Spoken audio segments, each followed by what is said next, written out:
themselves and all the people they love, and how big the net of lovers.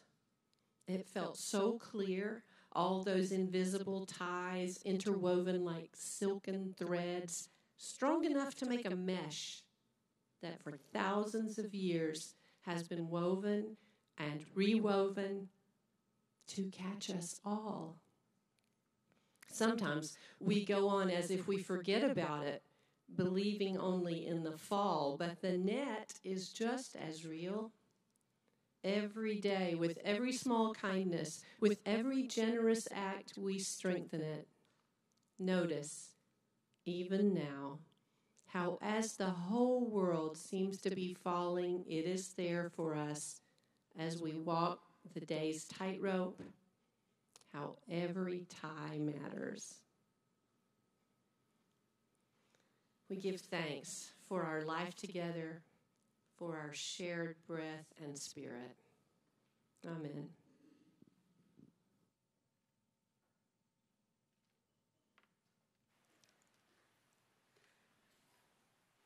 Thank you, Sharm. And band, great music. And yeah, I got it wrong. I don't know what I was thinking. Well, I do know what I was thinking. I think we did the other song last week, and it fits really well with this week. So I was thinking we were still doing it, which was not what we agreed on. We agreed on doing the one that we did do, which is nice. I'm glad somebody's on top of things. So the master was talking to her group of students, and she said, enlightenment means knowing precisely where you are at any given moment, which is not an easy task at all. Enlightenment is being awake enough to know exactly where you are. And then she told them of a popular scholarly friend who was, even in her late 70s and 80s, she was often invited to dozens of functions to enlighten those around her. Now once, the master told her students, once this friend of mine, she said, was at a function where the others looked at her, the others gathered around and said, how many functions are you involved in this week? And she said, this scholar said 6, but not taking her eyes off this little notebook that she was holding, still looking at it, saying 6. And so they said, well, what are you doing now then? Are you looking for where you are to go next? And she looked up and said, no, I'm trying to figure out where I am. Stage models are inherently short-sighted in many ways. They don't fit everybody. And yet they provide, as I said, a kind of framework. Some may feel a rudimentary or old kind of, this may feel like kind of rudimentary or old news to you, but I think that if we look at these and see them for sort of what their essence is, that we might find ourselves, or certainly we might think of folks we know, or even churches we have been to, or maybe where we left before coming here, finding 1111. And we'll recognize something about the stage. Now last week, we throw up this first slide, please. Hey, Jack. So throw up this first slide. Kind of keep your eyes on it because we're going to be moving through here pretty quick. Okay. So this first stage, the simplicity, is basically oriented towards dualism. We talked about this kind of dualism last week a little bit, but just to spell it out a little bit more, it's kind of what we inherited as kids, what Piaget would call the concrete stage in our learning. Basically, things are very obvious, very fixed. They're right or wrong. They're left or right. They're yes or no. And then it kind of spells itself out as we get more and more involved in the community. We begin to differentiate between us and them because those folks don't think like us. And then we start thinking in terms of right and wrong. And it's interesting as you go through all of these stages and think about your own life where you are, sophisticated as you are in this group, as enlightened as we are there some people we look at and we're just convinced they're wrong? And then the question, yes, some of you are laughing. Okay, thank you. That's an honest response. So some of you, you might even realize what we might not realize is that do we in fact need somebody to be wrong in order for us to be right? And that's the bigger question that I think we have to ask in all of these stages, or wherever we find ourselves in our faith development, is that challenge, just as Sharm was talking about, which was kind of nice. I liked how you broke that open for us here. That we find that place where sometimes we come almost, we're not intending to, but we're coming kind of weaponized. You know, we're armed with our concrete ideas and or even our ambiguous universal spacey ideas. We're still clinging to them as if they're something. And then we find that we're at this confrontation and we find ourselves in this uncomfortable space. Stage one simplicity is basically, there's no such thing as that uncomfortable space. We live with these concrete answers around us. We listen to the authorities above us. It's top down. It's mostly what we inherited as kids. But a lot of folks in a lot of churches are still in stage one faith. Right and wrong, basic black and white, insiders and outsiders, those who are included and those who are excluded. And the Bible is often taken as quite literal, which is kind of challenging because there's a lot of things, in fact, that aren't taken quite literal for those who take it quite literal. But that's beside the point. We'll get into dissonance in a minute. But that idea that we know exactly what we believe, and therefore there's nothing that can challenge us. And when anything does challenge us, we have an answer for that. And if it's not an answer from what we've learned already, we just kind of say it's the devil, or it's evil, or it's temptation, or we need to get back closer to God about it. So stage one, let's throw up the next one, is this idea that everything is known or knowable, and there are answers for every question. When I was in my adolescent years, I attended a Bible church where I was saved, had my conversion experience. It was totally accidental. I was standing in the crowd at a trailer park in a Baptist church inside a trailer. You know, I was converted. I was 13. I really wanted to be there with my friends. And then they were having the altar call at the end with, Amazing Grace. Or no, it was Just As I Am. That was the one they were singing. Yeah, Just As I Am. Some of you are going like, come on now, Tom. There's no grace about it. So Just As I Am, and it was in number 10 or 11th verse. And the woman next to me started elbowing me, and she said, wouldn't you like to go down and say hi to the pastor? And I saw people standing up in front. And people were standing there, and they were kneeling, and he was, doing things to them, and then she kind of kept elbowing me. Wouldn't you like to go down and say hello to the pastor? And I'm like, I guess that's what new people do, because I was a visitor. So I went down there, and then by the time he got down the line, I saw people were crying. People were mumbling. There was all this stuff going on, and I thought, I have no idea, but I want to be there, right? I want to be with my friends. And so I start to I try to get teary-eyed. I really do. And the pastor finally comes to me, and I'm at a loss for words. And he says, son, what's your name? I said, Tom. He said, well, Tom, why are you here? And I just was kind of blank, and he said, Tom, why are you here? And I said, Pastor, I don't know, but she told me to come down here. And he prayed for me, and I was, and he said, if you'll repeat this prayer after me, and then you'll figure it out later on. And so I did, and I stayed with the church for a while, and I stayed with that community because I like the kids, right? And so I ended up there, and then eventually I ended up at the Bible church here in Fort Worth. And then I ended up in college going to InterVarsity Christian Fellowship. And all of these groups were designed to sort of remain enclosed and then learn more completely the doctrines that you were kind of learning from the very beginning. So simplicity then moved into this area of the next one here. It moved into this area of sort of confirming basic beliefs. And the primary motivations, if you were listening to my story, were what? The desire to belong, the desire to have connection. And then, of course, you want to be right. You don't want to be seen as wrong. And so that begins what becomes a long journey that has been already entrained and ingrained neurologically. You see how that happens? And I'm not saying this is right or wrong or bad or good. I'm saying it's a path, a pattern, which we find ourselves on that in time runs into some problems. And those problems are called doubt, questions, but more than that, it's called dissonance. Now, I'm going to take a quick aside here to talk about dissonance, because dissonance is something we often toss around, but we don't really think about just how profound this experience is. A guy named Festinger, a psychologist, I think it was back in the 60s, I believe it was. I'll look over at Todd every now and then, our resident professor of psychology, and he'll just go like this, and I'll go, okay, well, that was close to that. Or he'll nod. In fact, we were talking earlier, and he says this week he happens to be teaching on dissonance. So that's really fun that we had that connection.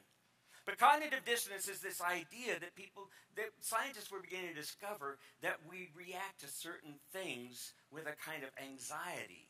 And then we'll do strange things like contradictory kinds of behaviors and statements in light of what just happened. And why would we do things like that? Like you're thinking about all those people in that other party, that other political party, like the Democrats. Or maybe it's the Republicans. I won't say which party. But you're thinking about those other people. Or maybe you're thinking about those other people in those churches. Or maybe you're thinking about that person you just visited with, and you're thinking, how in the world could they think like that? How in the world could somebody believe that? How in the world would somebody not believe in vaccinations? How would somebody deny the Holocaust? How could somebody do this? How could somebody do that? We have all these kinds of things in which we sort of make these blanket judgments, and then we go, I just don't get it. But the truth is, we do it too. We all experience dissonance, but we all respond to it a little differently. So what is dissonance? Dissonance is when our ideas or our deeply held convictions or beliefs or something we believe about something is suddenly confronted. It's challenged. It's maybe even contradicted. And so we experience this internal dissonance. Now, it happens very quickly because we're not thinking about it. And we immediately do one of two things. We immediately become defensive. We change the subject. We might be a little more awake, like Sharon was talking about, and we might actually step back and take a breath and try to see what else is here. But that takes some practice because we've been neurologically entrained over years, conditioned to react to certain things. There is no God. God is dead. Can you imagine that statement in the 1960s when it first came out on Time magazine? I think it was Time magazine. And it came out and said, God is dead. Can you imagine the reaction? All the dissonance that immediately went into defiance, into anger. And it didn't really even understand what the statement was about. It's just that reaction. Dissonance is when we're confronted with something uncomfortable and we react to it. So Festinger, who was this psychologist, had this great experiment that he did, and it was really kind of fun. I used to do these experiments when I was in psychology in undergrad. I would go for these, get paid $2 an hour or whatever it was back in the 70s. Well, here's what Festinger did. He divided into two different groups, and he had them both doing the same exercise. They were both to turn a slight knob, a little knob, just turn it slightly to the right a couple of times, and then they were to turn it to the left another time, and then back to the right, and then to the left. And they were given just a sequence of turning this knob and turning it back. And it was quite simple and quite tediously boring. And they were to do this for, I don't know, maybe 10, 15, 20 minutes even. And then what he did was to one group he said, now, I'm going to pay you all $20 an hour to do this. Is that okay? And they were like, yeah.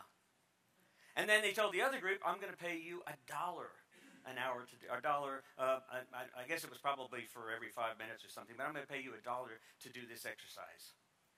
And they said, well, all right. Now, he didn't tell the groups what they were each being paid. Now, afterwards, what he had told them is he said, now, I need you to convince this next group how exciting this activity was. So that when they come in, they're going to really be looking forward to this same thing. And I'm paying you $20 to do this, and is that going to be okay? And they said, all right, I can do that. And then he told this to the group being paid $1. I need you to convince the next person to do, that they're going to be doing this task. I need you to convince them how much fun it is and how interesting it is. Both groups did that. Both groups spoke to it. In fact, one group who was with the dollar group said, he was telling some person, and the person said, no, I just heard about this from somebody last week that did this experiment. They said it was really stupid and boring. And the guy that was paid $1 said, no. They were doing a different experiment. This one is fascinating. It really is interesting. Okay, so they did that. now after the experiment was over, Festinger talks to each group. And he talks to the group that was paid $20. And he says, what did you think about this exercise? What did you really think about it? The one that had to sell it to the next group. And the students would say things like, it was the stupidest activity I ever did. I hated it. Then they went to the group that was paid $1 to convince the others. What did you think about it? Well, I actually got to kind of learning something from it. I mean, after a while, I started thinking, this is kind of giving my hands some exercise. I wondered if it didn't even improve my tennis game a little bit. They started rationalizing how much that exercise was meaningful to them. Now, what Festinger discovered is that these people who had been paid $20 to do something and basically lie were willing to go ahead and admit the truth about it later because, well, they'd been paid for it. I mean, I got paid pretty good to do this lie. I'm all right with that. But the people that were paid $1 suddenly had to make up. They had to realize to themselves, they had to justify to themselves, they had just lied about the stupidest activity ever, and only for $1. And it was actually really nice. So they had to kind of make up something in order to make the dissonance balance out. You see how that works? People will do anything sometimes to deal with the dissonance. We'll convince ourselves, we'll deny things, we'll reject and just completely abandon things. We will do all sorts of things to convince ourselves that it's the right thing. Especially if we're experiencing some level of anxiety or discomfort. And this is where these things come in that are our primary motivations. Because think about it. What's the motivations for going to church for so many people? Well, I'm pretty sure, I know you want to be good. I know you want to be good people. And this, I'm just talking about in universal in general. Your reason for being here, I still haven't figured out. Because this is a really strange environment.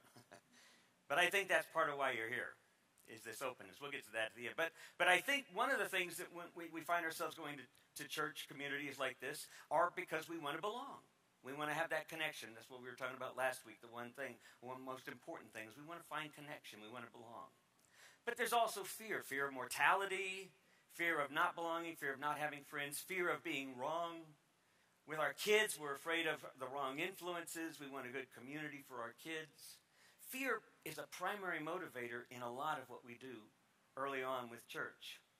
And because fear is a neurologically very basic, profound part of who we are neurologically, then it gets entrained pretty quickly and easily. And so we pretty much just go along with community because it's meeting that basic need that we came to in the first place. But when it stops meeting that, when the dissonance gets too strong, we have too many questions. We see our friends, because of their sexual orientation, are being suddenly rejected or excluded, and we never knew that was part of the doctrine here at this place. And so now those questions are coming up. Or we find out, wait a minute, women can't be preachers in the church? All of these different things start to raise questions, and it's no longer about knowing the right doctrine. Now it's about what I'm experiencing here, this new dissonance that's challenging my basic sense of humanity and what it means to be human and love one another, regardless of whatever the doctrine is that you've been talking about. Now this dissonance is profound. And so then we move into stage 2. And stage 2 is the next slide here, please. Stage 2 is complexity. And basically stage 2 is there are answers to all of the questions. So we try to get back into it more deeply. I joined University Christian Fellowship. It was all about something called apologetics. It was all about trying to define and defend those basic doctrines that I had a lot of questions about. And they had a lot of good answers. Most of the answers were based on one assumption, or at least one or two major assumptions, which was the first assumption that I learned about the Bible being literal. Whatever it says has to be true, because it's literally the Word of God. So let's start there, right? So that's how it began. And then from that point on, it became kind of a series of various convoluted and circular kinds of arguments and reasoning, and then trying to sort of dodge certain difficult areas of history or difficult areas of theology. And the challenge then was when the questions continued to come. So if simplicity is faith before doubt, if simplicity is all about locking in, lockstep, and faith before doubt, complexity is the beginning of pre-doubt. Because when those questions come up, like I'd mentioned, those issues of disconnection with my friends, or rejection of my friends, or rejection of my own life because I'm divorced, or maybe I like to drink. There's a wonderful story that Brian McLaren tells in the book, and where he's saying, I knew this woman that came up to me after one of the classes. Actually, it was her husband. I knew him well, but she came up, and he looked at me and he said, my wife, we used to belong to the Baptist church. But then the preacher had an affair, and we just got all upset with the whole church, and we left and we joined a Presbyterian church. But then when I got to the Presbyterian church, I found out that I wasn't allowed to drink, because they weren't going to drink in that church, and so I left that Presbyterian church, and I ended up joining a Pentecostal church. And he said my wife was really the one that was interested in this because she was looking for that experiential aspect of it. And so she joined the Pentecostal church. But then after being in the Pentecostal church, she didn't like the way in which the preacher was interpreting the scriptures. And so we ended up in a Methodist church. But she said the Methodist preacher was doing same-sex weddings, and this was back in the 80s, was doing same-sex marriages in private. And when I found out about that, I couldn't abide by it. I confronted him because it was in the scriptures, not unapproved. It was wrong according to the scriptures, etc. And so I left that church, and now the guy said, now me and my wife, we don't go anywhere. And he said, I guess my wife, maybe me too, we just didn't see the point of it. So that's what happens to us when we try to move from simplicity to complexity, and we start running into these dissonances that become too pronounced. Especially when they revolve around one simple thing, which is me. We run into these challenges with my comfort, my anxiety, my beliefs, and then anybody else I can get to believe like me or find that believes like me. When it challenges that enough, we abandon ship.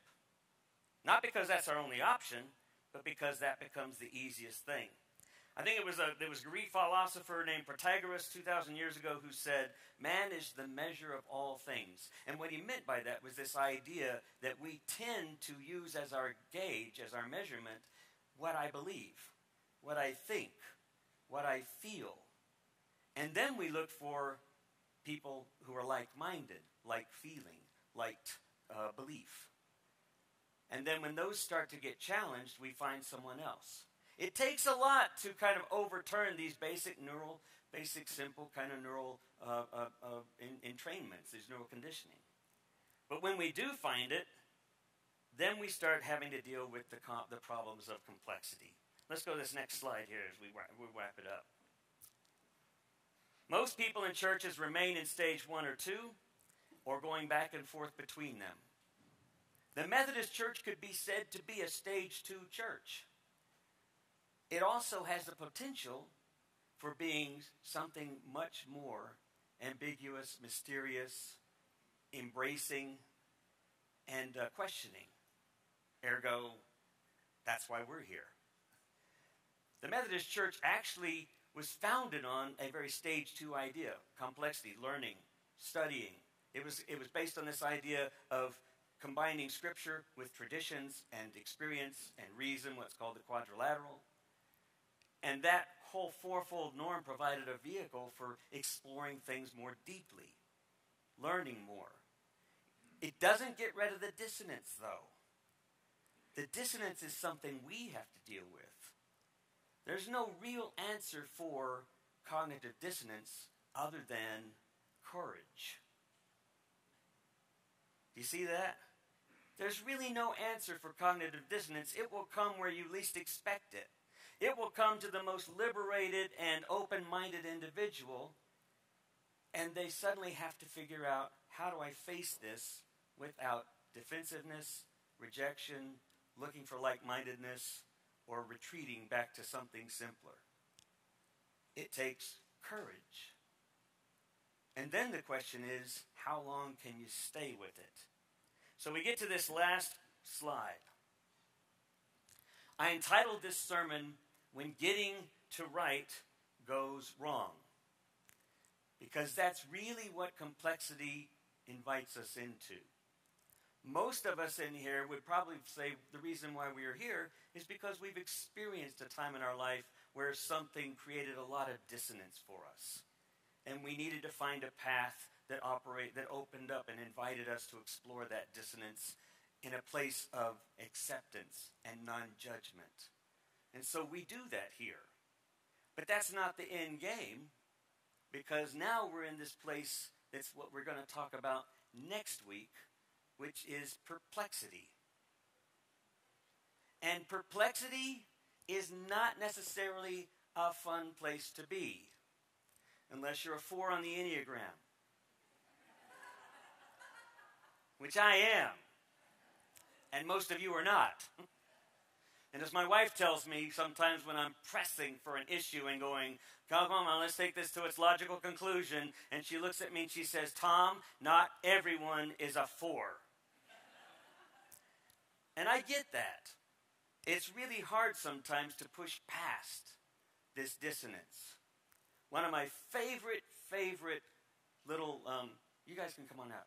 Yeah, because I'm going to finish up right here. One of my favorite little Zen koan haikus came from a poet by the name of Basho, who wrote, "My barn having burned down, I now have a much clearer view of the moon."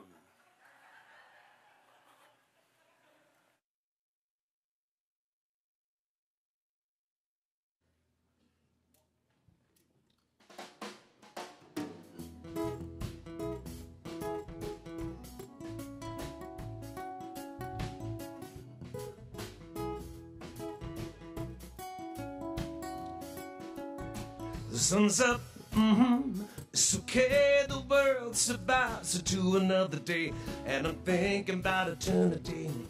Some kind of ecstasy got a hold on me. I had another dream about lions at the door. They weren't half as frightening as they were before, and I'm wondering about eternity. Some kind of ecstasy got a hold on me.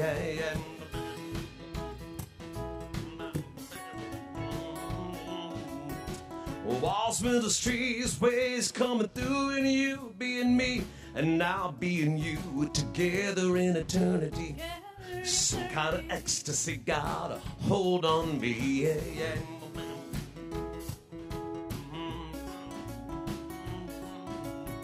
And up among the firs where it smells so sweet, and down in the valley where the river used to be, I got my mind on eternity. Some kind of ecstasy got a hold on me, and I'm wondering where the lions are. But I'm wondering where the lions are. I'm wondering where the lions are. And I'm wondering where the lions are.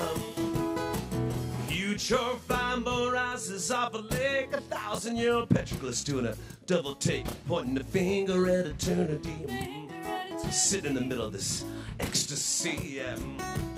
Freighters on the dot on the surface of the bay, and none of these days are gonna sail away, gonna sail into eternity. Some kind of ecstasy got a hold on me, and I'm wondering where the lions are. And I'm wondering where the lions are. And I'm wondering where the lions are. See, I'm wondering where the lions are.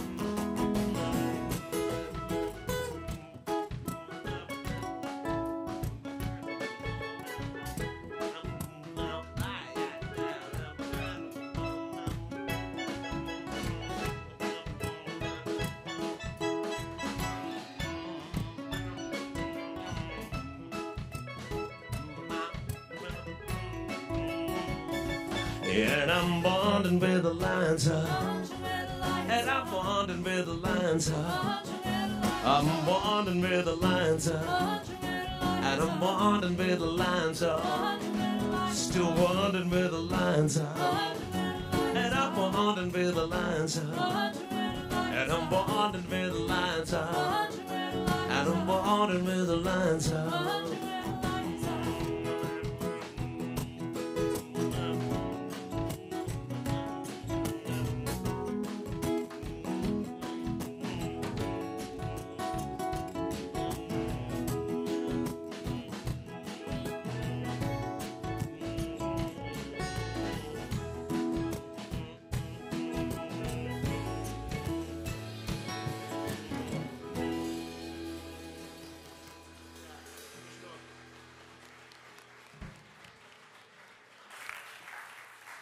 So last week I invited y'all to remember to think about the scripture verses that we were using, and of course there's always one that's in there, John 3:16, football season. We're always reminded of it. You all know it with me, say it with me. For God so loved the world that he gave his only begotten Son, that whosoever believes in him should not perish, but have everlasting life. Which is funny because some of you don't even read the Bible, never read the Bible, you still know that verse, and that's the King James Version. But there it is. But what does it mean? And what did it mean when I was in my simplicity stage, right, in that Bible church? And what does it mean now in this Methodist church? Or what does it mean for those in complexity? Or what does it mean to be in that perplexed stage? When Paul's dealing with the church at Corinth and they're struggling with the different beliefs and the different approaches, and they've got this thing and they've got that thing, and this one's claiming that thing, and Paul says, what's important?